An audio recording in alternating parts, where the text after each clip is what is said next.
Hello everybody, welcome to Retropolis. You are watching a retro review, and today I'm reviewing another Turbo Super Nintendo controller. So with that being said, this controller doesn't actually give me a brand name other than a logo and game, and it says it's made in Taiwan. Let me show you the back here quickly, and hopefully the camera focus on that good enough.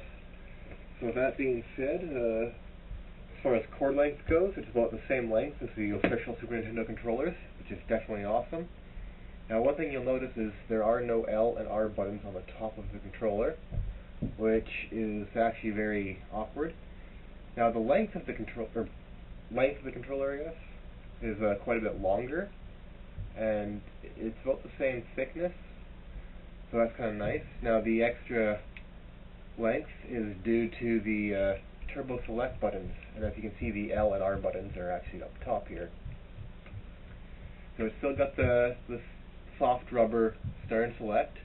The D-pad's about the same. Now these buttons are actually a little bit clustered together, kind of tight, because on official Super Nintendo controllers they are quite a bit farther apart. You can see that. So that being said, and the L and R are also there too, almost more like a Sega Genesis controller. So we have a slow feature.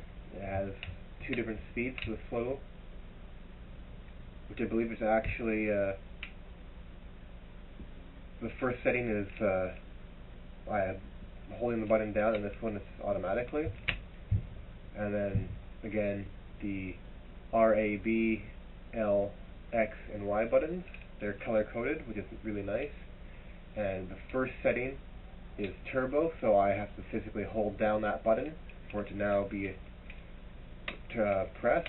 Or if I put it all the way across, I do not have to touch the D button, and it will automatically continuously use the D button. With that being said, the two downsides for this the only downside for this controller is that the L and R buttons are down here instead of on the top, because the shoulder buttons made it a lot more easier. I find myself constantly hitting the A button instead of the B button, or the R button instead of the A button. And because the A and Y are so close together, it makes it kind of difficult to distinguish between the two. Like I'm constantly hitting A and B, or X and Y, or things like that.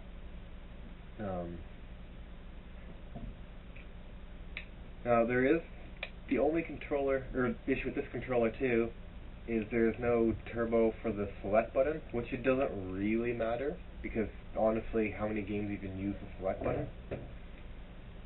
With that being said, if you do like the Sega Genesis style controllers over the Super Nintendo controllers, then this might be a good option for you. I'm going to give this controller a